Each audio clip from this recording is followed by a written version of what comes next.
Greetings from Tromaville. Welcome to my overview of Troma.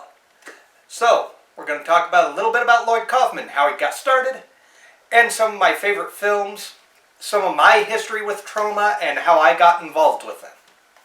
So, first up, Lloyd Kaufman. He is one of the heads of Troma. I believe he's the president and creator of the Toxic Avenger. So, Lloyd got his start as, I believe, second unit and location scout.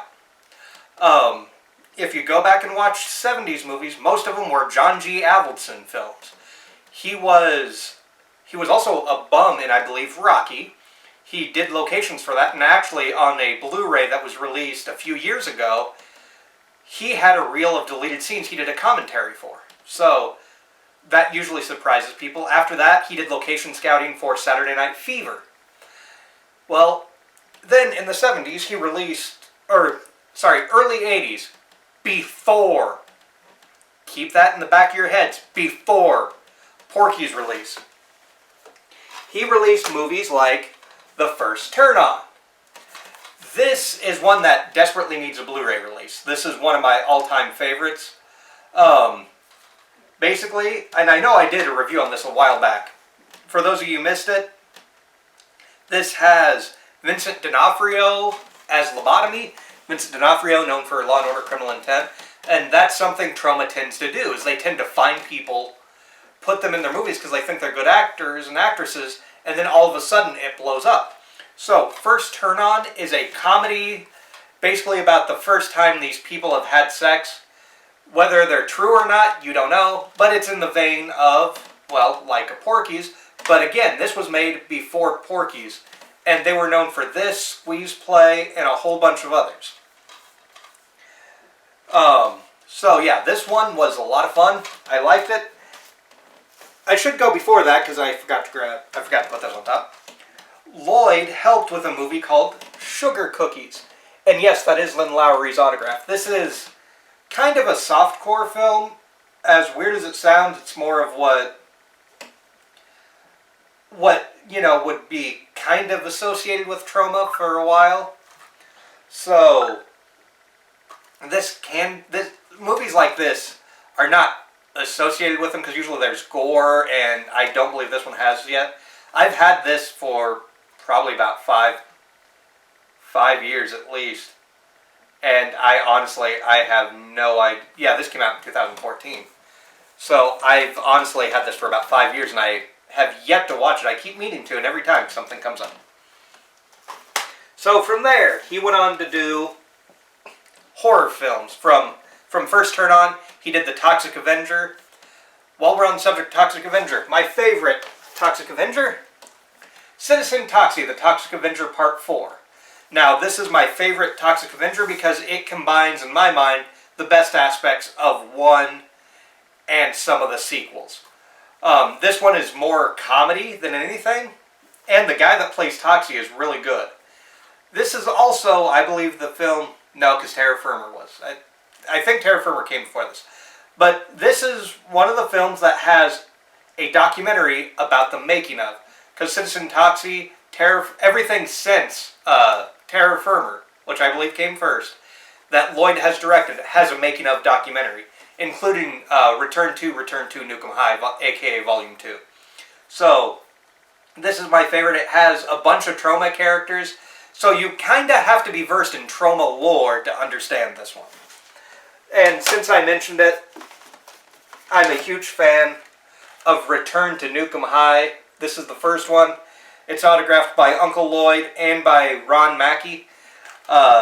This I like way more than the original. It's updated to be a same-sex couple that fall in love as opposed to a boy and a girl, and this one's just a lot of fun. Now that I'm done with the main things you've heard of, I'm going to go through one that you've heard of if you've been on my channel or you know me personally, but most people may not have. This is Death by Temptation. So, Death by Temptation stars Kadeem Hardison from A Different World, has Samuel L. Jackson in it. So, It's a vampire flick, and it's a really cool vampire flick. Usually, when you could find this, for the longest time, it was usually paired with Bugged, which is another film that's African-American heavy cast, and that instead of it being vampires, it's like human bugs, from what I gather. Now, these are the Blu-ray releases of all these, if you've noticed. I have a few on DVD. The DVDs were notable for having the Troma Intelligence Test, also known as the TIP, where they would ask you questions, and if you got it right, you'd see like someone topless from the first turn on, or Toxic Avenger. But if you got it wrong, you would see the gore parts, which I thought was kind of cool. So, this is Death by Temptation. Definitely check it out. It's by Vinson, but it's through their license with Troma. So, check this out. Now we're on to the two that are my absolute favorite releases I've ever had. Troma's Edge TV. So, Troma's Edge TV aired on, I want to say, Channel 4 in the UK. So, why does that matter? Well, in the UK, you can show nudity. At least topless women. And this, while it is it can be extremely dumb. It is extremely funny. This introduced me to super traumatic bulimia, also known as Tiffany Shepis. And this, again, you have to be well versed in trauma lore, because there's Kabuki Man, Dolphin Man, Killer Condom Man shows up at one point. So if you don't know who that is, you're probably not going to enjoy it. It was to promote their movie Killer Condom. Killer Condom was I believe, a German subtitled movie where condoms come to life and bite the penises off of men. Fascinating. I haven't seen it since I was, in high school, I think. So, Troma's Edge TV Volume 1. I believe this one has this has the sex episode, which is interesting. And then Troma's Edge TV Volume 2 has the Troma Dance episode, which is a lot of fun. Also, a Toxic Crusader cartoon is on here. So, yeah. These are just a few of my favorite Troma things. I have more. I didn't want to grab all of them, because if I did, it would literally be putting more than this back on my Blu-ray, DVD, whatever, media shelf, I guess. And I really didn't want to do it. I have Make Your Own Damn Movie, which is a documentary he put out with interviews with directors, and it's how to make your movie. Oh, some additional notes that I forgot to mention. If you notice this is a cut, that is because if there's a cut between what I just did and this, or something's askew, that is my fault. I apologize. I forgot to get in some information. And also forgot, I said I'd talk about how I got involved with Troma, and completely forgot and didn't talk about my history. So, let's get started with some of the things I forgot to mention. The first turn on, Madonna auditioned. And because Troma knows talent so well, they turned her down.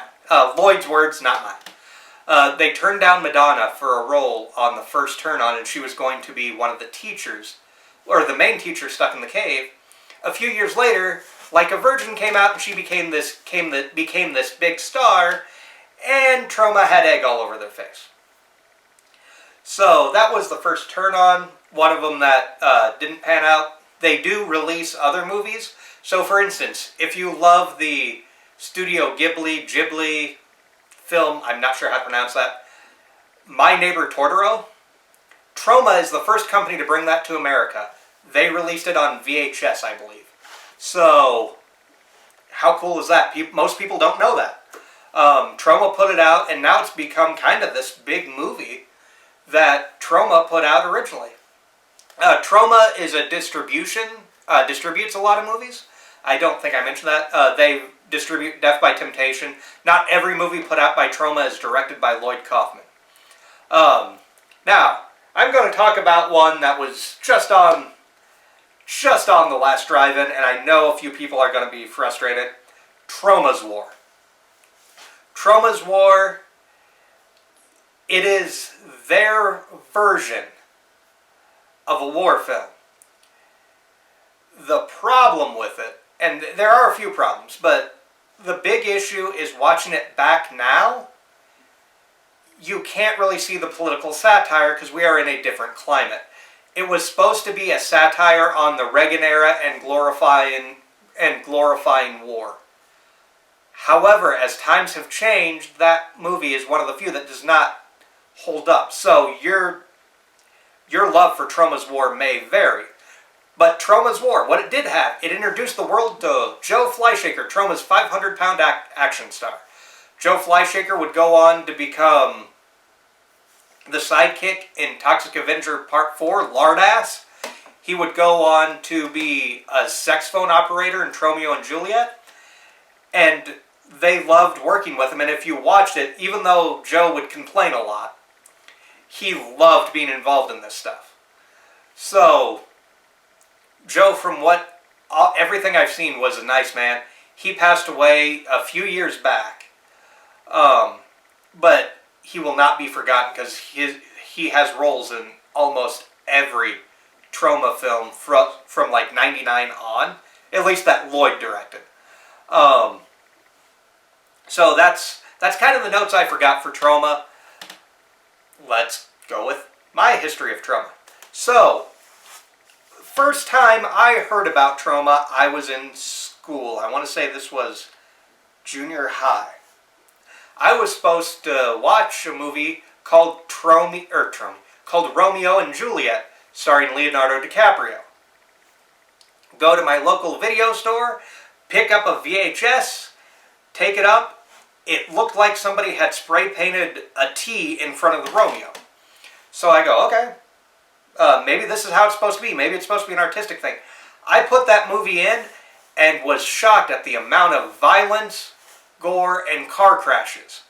And sex, honestly. I'm just sitting there going, what the heck? So I did my report on that movie and promptly got detention. Now, I think I've told that story a few times, but I was reminded that if I said I switched the tapes, I was completely wrong on that. Because, again, junior high, about 20 years ago now? 15 to 20 years ago? So, yeah, I'm getting old, folks. But no, I got in trouble for taking that in. And after that, I go, this is interesting. I like it. It was co-written by a man I'd never heard of at the time named James Gunn. And Sean Gunn was one of the starring people. As many of you know, James Gunn went on to direct Guardians of the Galaxy, Slither, and he co-wrote the Lloyd Kaufman book. All I wanted to know about the Toxic Avenger, it's like everything I wanted to know about the Toxic Avenger and other traumatic tales from Tromaville. It's by James Gunn and Lloyd Kaufman. I have the book. I can see it on the shelf, but not picking it up because it's buried underneath stuff, so apologies. But James Gunn did co-wrote that with Lloyd, and then he went on to become this really big director. And actually, Lloyd is in Guardians of the Galaxy. So anyway, fell in love with Romeo and Juliet. Absolutely loved it. I go, oh, let's see what other movie there are. So then I started watching Toxic Avenger and just fell in love with the company. Started looking for other movies that they released or put out in other Lloyd films. So from Romeo and Juliet, I kind of went back, or no, I went for it. When it came out, I rented Terror Firmer and absolutely loved Terror Firmer. So from then on, every time Lloyd released something new, I would go look for it. If it had the Troma logo, no matter how bad, keep that in mind, no matter how bad, I would have to see it. And they have released some bad films. Ghost Ship, not the one you're thinking of that's being released soon by Scream Factory. This is a different one. Lloyd in his book even says that's one of the few films that he doesn't think he shouldn't have picked up. Curse of the Confederate Cannibals or Cannibal Confederates or something like that isn't really that good either. That one's getting harder and harder to find. Redneck Zombies, you can find that. Redneck Zombies is directed by a guy who I believe he was the special effects guy from Toxic Avenger 3. I think 3 is the one with the video store fight. It's been a while since I've seen 2 and 3. So yeah, a lot of times they have people work on their stuff that go on to do more things. Hell, even the people in Return to Nukem High, aka Volume 2, Justin Martell, John Brennan, both now work on The Last Drive-In with Joe Bob Briggs. So that's really cool. I'm sure there's other names on there too that I'm forgetting. Now, where do I come into this? Because yes, I rented their stuff, and how do I have a scene with Troma doing a meltdown? Well, I asked. Truthfully, I went ahead before I went to that convention a few years ago. I asked if they would be willing to do a meltdown at their booth. They said, ask when they're there. I asked. We did the meltdown. I got the footage. I have been using that for at least 7 years. Because it is some of my favorite footage, and it's a really fun time. And from then on the show, I started reviewing a lot of Troma films because it's what I had access to. And that was when I had a smaller movie collection than what I do now, to be honest with you. So I was doing Troma films and started talking about, could I interview Lloyd? Could I have all that? And by talking to people and working with them, I was able to say that I am a part of the Tromaville family, and I still am. I'm part of the Tromaville family. I have worked with them on quite a few occasions to be able to interview Lloyd at a convention, or get a picture with them, or show my Troma tattoos, which are, you can see Kabuki Man and Toxie. I'm probably going to get a Troma's Edge TV one at some point. So yeah, that's how I got involved. I just kind of right place, right time, and asked. So that is my history with Troma. Troma currently working on #Shakespeare Shitstorm. I would assume that comes out next year. I think it was originally scheduled for this year, but with COVID, I'm assuming it's a lot harder for them to edit stuff. So be on the lookout for #Shakespeare Shitstorm, and bet your ass that I will be #1 in line to see that when it comes out, because it's a Lloyd-directed film. So from the trailer, it looks like it's going to be kind of gross, so not going to use any footage. I'm probably not even going to be able to put a poster behind me. So, but yeah, that was my history with Troma.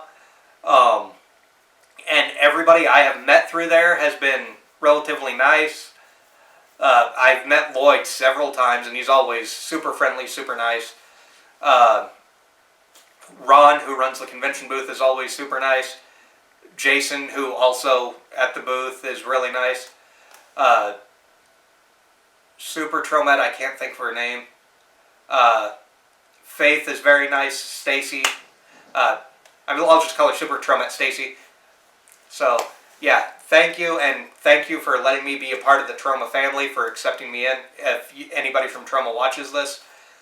And thank you guys for watching this. And next time, it will be the Al Adamson set, starting with Disc 1. So, thank you for watching. Stay spooky, stay scary, take care, and hopefully you all will visit Tromaville via TromaDirect.com.